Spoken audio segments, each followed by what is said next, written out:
Hello, welcome to world side channel.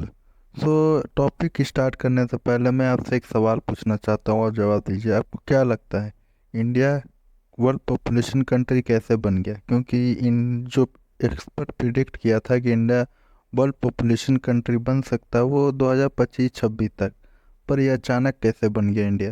क्या India का population बढ़ गया या फिर चाइना का घट गया? आज बात करते हैं इस टॉपिक पे। अगर आप चाहते हैं कि आपके कंट्री का पॉपुलेशन उतना ही रहे 10 साल बाद भी जितना आज है, तो आपके कंट्री का फर्टिलिटी रेट 2.1 होना चाहिए, राइट?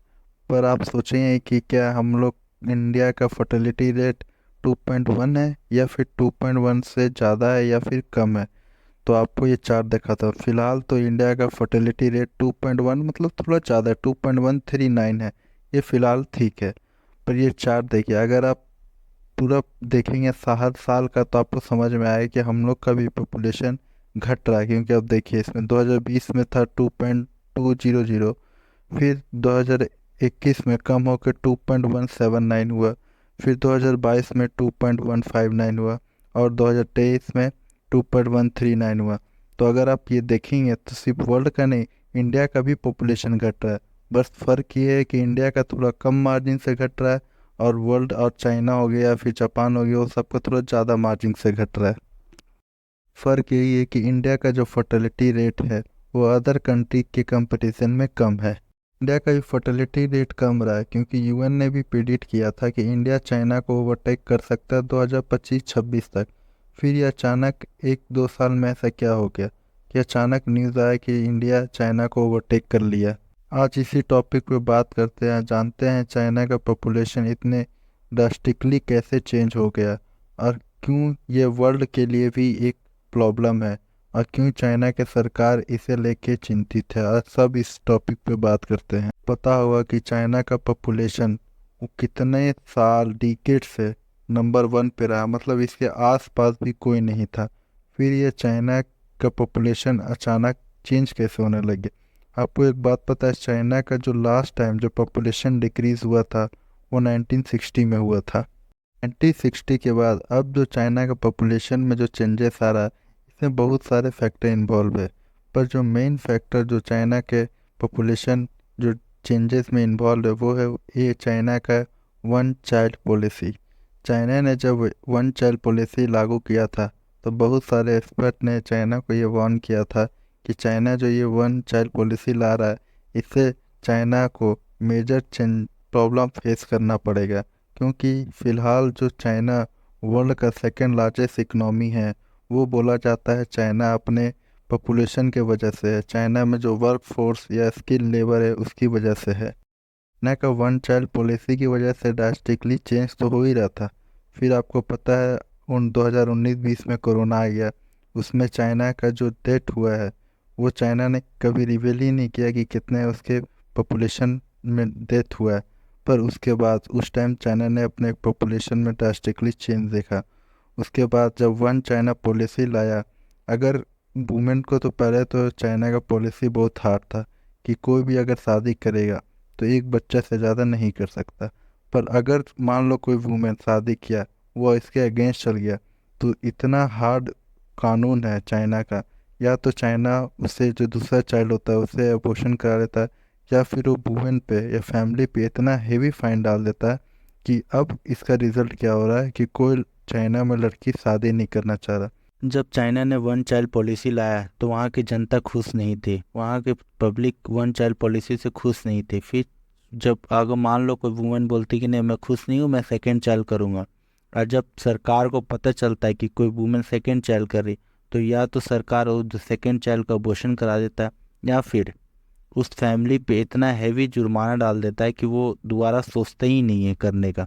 तो इससे एक ड्रास्टिकली चेंज देखा गया, सोसाइटी में एक नेगेटिव इफेक्ट फैल गया।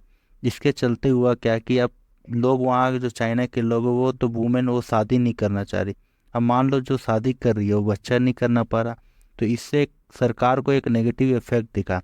फिर जब सरकार में हेवी प्रेशर आया तो सरकार ने ये डिसाइड किया कि 2015 में चाइना ने वन चाइल्ड पॉलिसी को हटा दिया। हटाने के बाद चाइना ने ये डिसाइड किया कि चाइना ये पब्लिक को बोला कि आप 1 चाइल्ड से ज़्यादा ये बच्चा कर सकते हैं। पर ये हटने के बावजूद चाइना में कोई पॉपुलेशन में कुछ मेजर चेंज दिखा नहीं। बोलेंगे ठीक है, ये तो समझ में आ गया चाइना का पॉपुलेशन कैसे घट रहा, क्या नेगेटिव इफेक्ट पड़ रहा। अब आप सोच रहे होंगे कि अगर पॉपुलेशन घट रहा तो इससे इकोनॉमी में क्या इफेक्ट पड़ेगा, क्योंकि बहुत सारा कंट्री ऐसा है जिसका पॉपुलेशन कम है पर वो बहुत डेवलप है, उनका इकोनॉमी भी बहुत ज़्यादा है। तो ये पॉपुलेशन डिक्लाइन जो हो रहा है वो इकोनॉमी में कैसे इफेक्ट पड़ेगा, बताता हूँ। चाइना में जैसे जैसे पॉपुलेशन डिक्लाइन हो रहा है वहाँ पे एक डेमोग्राफिक चेंज काफ़ी नोटिस हो रहा है। अगर आप देखेंगे चाइना हो या इंडिया हो, ये दोनों का इकोनॉमी का बैकबोन जो है वो वर्क फोर्स है। क्योंकि आपको पता होगा इंडिया का वर्क लेबर और चाइना का लेबर वर्ल्ड में हर जगह है। आपको पता होगा इंडिया हर जगह है, क्योंकि यूएई हो, इसराइल हो, दुबई हो, वो लोग एक मुहिम चलाते हैं कि आप आइए यहाँ पे काम कीजिए, मैं आपको ये सुविधा दूंगा। इससे एक पॉजिटिव इफेक्ट भी ये होता है कि हम लोग का लेबर जाके बाहर काम करते हैं, वो स्किल्ड होते हैं, वहाँ से वो पैसा दूसरे अपने कंट्री में भेजते हैं, एक रेमिटेंसेस आता है, वो कंट्री का इकोनॉमी भी डेवलप होता है, बढ़ता है। चाइना और इंडिया का पॉपुलेशन को मेंटेन रहना बहुत ज़रूरी, क्योंकि चाइना और इंडिया का जैसा पॉपुलेशन कहीं नहीं है और यही दोनों कंट्री का लेबर हर जगह काम करते हैं। तो ये दोनों का पॉपुलेशन मेंटेन रहना इकोनॉमी के लिए भी काफ़ी स्पेशल है। इंडिया और चाइना का जो लेबर है उस पर बहुत सारे कंपनी डिपेंडेंट है। फिलहाल तो अगर हम लोग चाइना का बात करें तो चाइना का पॉपुलेशन लगातार आपको पता है डिक्लाइन हो रहा है। वहाँ पर चाइना का पॉपुलेशन बढ़ नहीं रहा है। चाइना में जो लेबर है वो एजिंग के वजह से बुढ़ापा पे जा रहा है। उसकी तरफ से मान लीजिए जो लेबर है जिसका रिटायरमेंट 50 साल है या 60 साल है, उस पर और प्रेशर आ रहा है कि आपको और काम करना है, क्योंकि नया लेबर मिल नहीं रहा है, क्योंकि वहाँ चाइना में लेबर का शॉर्टेज हो रहा है। इसकी वजह से चाइना में कंपनी जो है उस पर काफ़ी लॉस हो रहा है कि चाइना को एक लेबर अच्छा मिल नहीं पा रहा है। और चाइना के 1 चाइल्ड पे पॉलिसी के बेवकूफ़ी का वजह से कोई वुमेन शादी नहीं करना चाह रहा।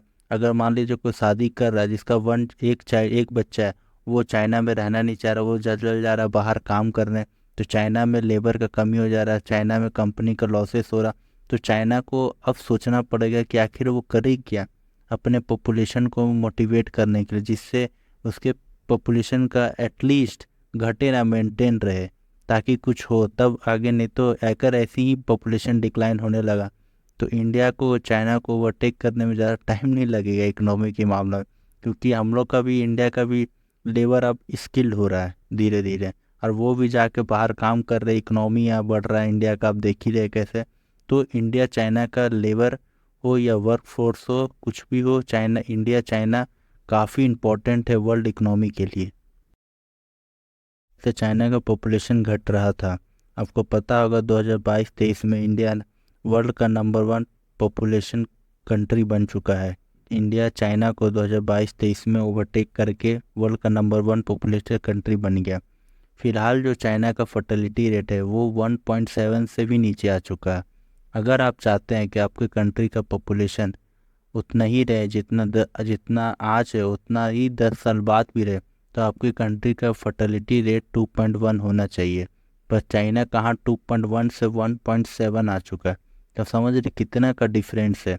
इनफैक्ट यूएन ने भी ये वार्न कर चुका है वर्ल्ड को कि 2050 तक एक ड्रास्टिकली चेंज दिखेगा, आपको नेगेटिव दिखेगा वर्ल्ड पॉपुलेशन पे। ये तो मैंने अभी सिर्फ चाइना का एग्जांपल लिया, अगर मैं रसिया और जापान का केस बताऊंगा तो आप डर जाओगे। जापान का केस बताऊं तो आप बोलोगे चाइना तो बहुत आगे है। जापान का जो फर्टिलिटी रेट है वो 1.36 है, तो समझ रहे 1.36, जहाँ 2.1, कहाँ 1.6 चाहिए। मतलब एक्सपर्ट ने तो ये भी वार्न कर चुका है जापान के बारे में कि जापान का जो पॉपुलेशन है 2020 में वो 126 मिलियन है, और एक्सपर्ट ने ये प्रिडिक्ट किया कि 2070 तक चाइना का जो पॉपुलेशन है वो 87 मिलियन हो जाएगा। मतलब ऑलमोस्ट जापान गायब ही हो जाएगा, समझ रहे हैं। मतलब जापान में इन्फ्लेशन एक तो इतना बढ़ गया है, जापान में जगह नहीं है, लोग बच्चा नहीं करना चाह रहे, और जो बच्चा करना चाह रहे हैं वहाँ पर चाइल्ड केयर का फैसिलिटी बहुत कम है। जापान देखने में कितना अच्छा, तो world class country, world class infrastructure, metro, पर अंदर से किसे पता कौन कंट्री कैसा। आप एक गूगल करिएगा जापान सुसाइड केस आप पढ़िएगा, आपको पता चलेगा कि जापान में सबसे ज़्यादा डिप्रेस्ड है लोग, सबसे ज़्यादा सुसाइड केस होता है। मतलब वहाँ पर हर दिन 50 से 60 लोग सुसाइड करते हैं।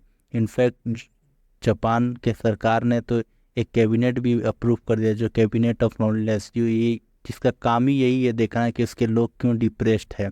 सोच रहे हैं जहाँ पर infrastructure world class, facility world class, वहाँ के लोग इतने डिप्रेस है।